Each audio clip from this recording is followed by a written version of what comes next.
Okay, so here's the syllabus for this course. I have attached it in the emails that I am sending you about the first week of class and with all the links to these videos on YouTube. The reason why I don't have it up on Canvas yet, the syllabus is up on Canvas, but the reason why I'm not navigating you through Canvas yet is because Canvas is new to our entire campus, and I don't think it's fair to ask you to navigate something when I'm not there to help you do it.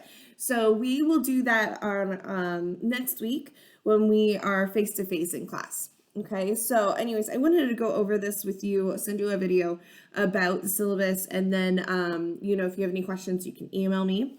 You can follow along with this video. As you can see, I have it up. If you need to look at it, whatever you need to do. Okay.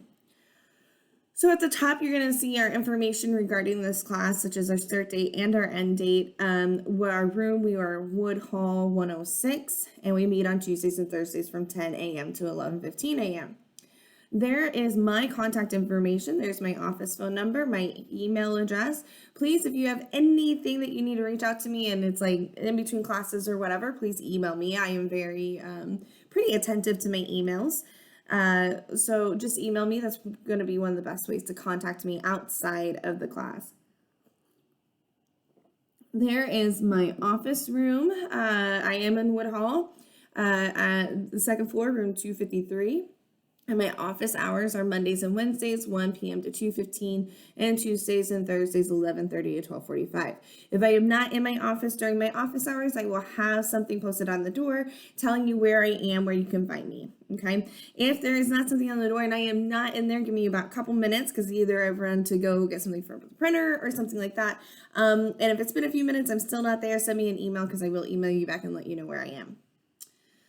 All right, so a course description, a survey course. This is a survey course to orient you to the field of social work. Introduces an understanding of people as individuals, as members of groups, and members of communities. We talk about the generic roles, emphasizing change and responsibility are explored and identified. And major topics include the history of social work, professional value assumptions, nature of social work relationship, and the fields of practice. Now, I will tell you that we don't go over all the fields of practice in our text because social work is such a booming field, such a booming profession, and we are relatively new. Not saying like new, like we don't know what we're doing. I'm saying that we've been around for decades. But we are always seeing new fields of social work popping up that people don't realize are things that we do. For example, we even have a field of social work or sports and social work. And so that's really cool too. So we'll get into some of those things, but I just kind of want to put that on your radar. There's our book. I already showed you what it looks like in another video. Any additional readings or supplemental materials I will require for the class, I will put up on Blackboard for you so you will be able to easily access it. Okay, our program outcomes. We will discuss ethical and professional behavior as a social worker, what we kind of expect and require. Engage in diversity and difference in practice. We advance human rights and social and economic and environmental justice. Engage in research-informed practice, meaning that we use research to guide our decisions and interventions as social workers. And we also engage in policy practice, meaning that we are a political profession. So we will discuss all of these things, and then we also have the engage, assess, intervene, and evaluate, which is a part of our change process within social work. You will learn about those things. Here are our course objectives and outcomes. I will let you read through those, and if you have any questions, please let me know. Because now we get into the fun stuff. The grading policies, the testing, and assignment expectations. You are responsible for material covered in class at all times, whether present or absent. I will tell you, you should probably find a buddy in the class because I will not respond to your email if you ask me what you missed in class. We have enough information that will be on Canvas where you will be able to keep up. We also will have all of our assignments are due on Canvas, and you will see the schedule here in a minute. So if you missed class, please do not email me asking me what you missed. Find a friend, get notes from them, or check out Canvas or your syllabus, okay? Quizzes may be made up if previously arranged with me. And we're going to talk about those, okay? So quizzes and exams, I usually do not do makeups because you have over a week to complete them. And that'll make more sense here in a minute. So unless you've made previous arrangements with me, if you miss a quiz or an exam, it's going to be a 0. Okay, so this is how I figure up your grades. We do have quizzes. You have chapter quizzes. So each chapter, there are 17 chapters. You will have a quiz. These are worth 10 points. You will also have chapter discussion boards. Okay, and so 17 of those as well. Those will be due weekly. You will have a midterm and a final, both scored at 250 points. If you look over at the percentage, the midterm and the final make up half of your overall grade. We have a social worker interview paper. We'll get into that. It's actually not that bad, and it's a lot of fun for students to kind of get to talk to someone in the field that is not me. And then, of course, we have participation. So it equals about 1,000 points. Here's my grading scale so you can see. I will let you know that anything that in the social work program, anything that is, any class that is required, and you get a C or C minus or below, actually counts as a failing grade in our program. So you need to have at least a C in every single class that is required by our program in order to continue in the social work program, or you'll have to repeat that class.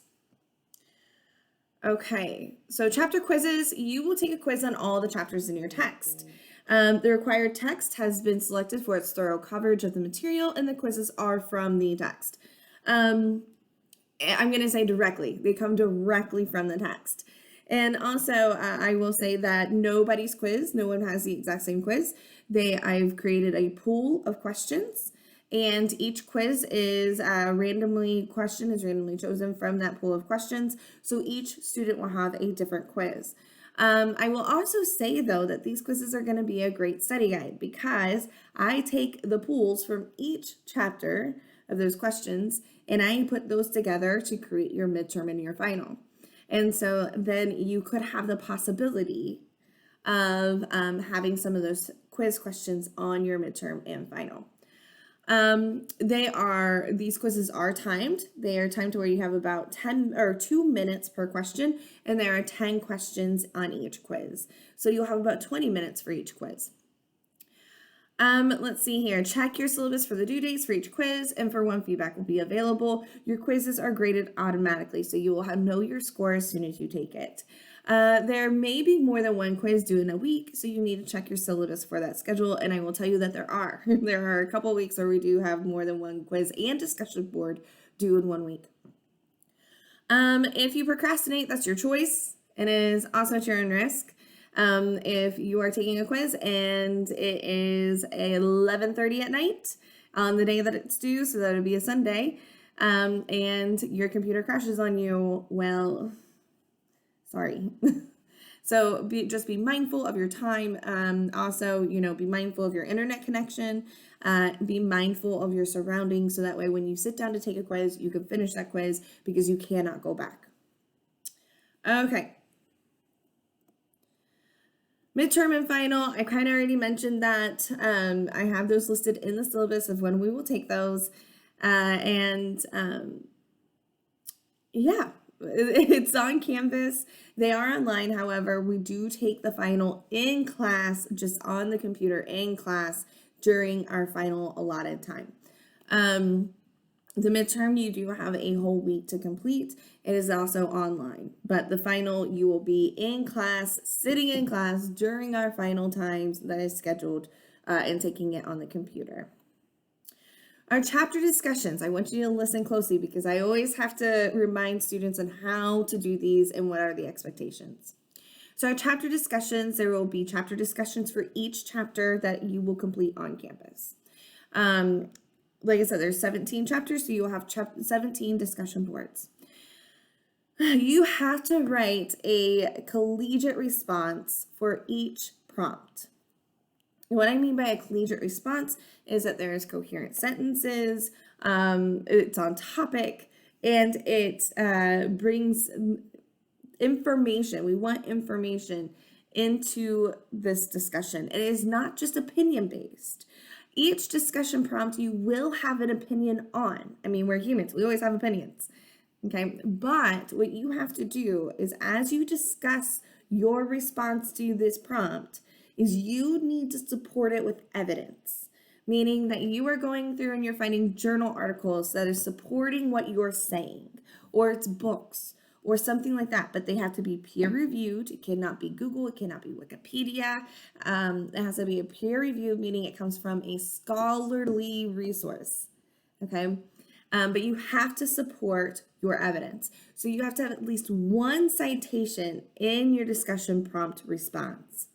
After you do this, you have to go through and respond to at least one of your peers. So you're going to go in and you're going to say, oh, Judy, I don't think we have a student named Judy in our class, so I feel comfortable with using that name as an example. Like, okay, so Judy makes a response of, the sky is blue. This is why, because of the gases in the earth and blah, blah, blah. She has her evidence. And you say, oh, Judy, I really like your answer. That is a really, really, really great answer. That's not going to count. I'm not going to count that. You're not allowed to say, I agree. If I see the words agree, you're automatically getting points taken off. I don't want to see the words I agree. It is a trap. Because then you're just like, okay, I don't have to finish it. And guys, I've written tons of discussion boards in my time as a student. So I feel okay with telling you this. But do not say I agree at all. Okay, just don't put that in there. What I would like to see a response is, yes, I found the same information that, these gases cause the sun or the sky to look blue. However, if we go to, such and such place on Earth in such and such country, the sky actually looks differently because of the gases are different makeup and blah, blah, blah. Okay, and then you have to have a citation for that response too. Okay, so you're taking whatever the student, your peer has written, and you're adding that more information to it. Okay, all right. And if you do that, you will get perfect scores the entire time. Okay, social work interview paper, and a 3 to 5 page paper, report on the information obtained from an interview you conduct with an individual who works in a social services agency. They do not have to be a social worker specifically, but they do have to have a 4-year degree in the helping profession. So being a counselor, if they have a psychology degree and they're working in the profession, sociology degree and they're working in the profession, okay. Does not have to be a social worker. Although I very much would prefer if you guys could find social workers. And if you need help, please let me know. I do have a pool of friends who are willing to help my students in doing interviews. And don't fret about these interviews. I already have all the questions made up for you. I will create another video so that way you can see how the social work interview paper works. But you will take no more than 30 minutes to interview your person that you have chosen. Ask some questions. You will answer the questions. You will write about them. And I have a student paper example for you to follow. So that way you know what I'm looking for in organization and things like that. So I pretty much already have everything set up for you other than you going and asking these questions and interviewing someone and then, writing about it and applying the knowledge that you've gained in class. And then participation, I use a participation rubric for this that you will fill out yourself at the end of the semester. Participation in all social work classes is required. Quality participation also includes providing support and feedback to peers as appropriate, those kinds of things. And so being professional in class, being in class on time, not being disruptive, those certain things count into your participation grade. I will also note that failure to complete one assignment can also result in the failure of this class. Okay, all assignments must be completed. If you get 1-0, I have the option of failing you for the class. Okay, so please, please, please get your assignments in. Okay.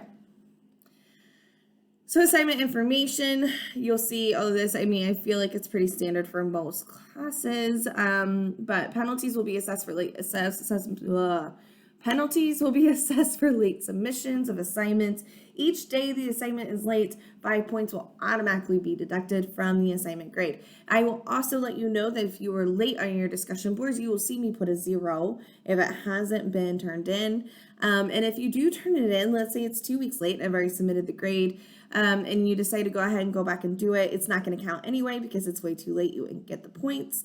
But let's say it's a couple of days later after I've submitted the grade and you could still maybe get a couple of points on it. You need to let me know that you've completed it because I will not go back through and look. That is your responsibility to inform me. Okay, let's get through. Now, I do have, a statement on religious and spiritual observances. You can look at the ADA policy, FERPA, which is our confidentiality agreement here under the education department.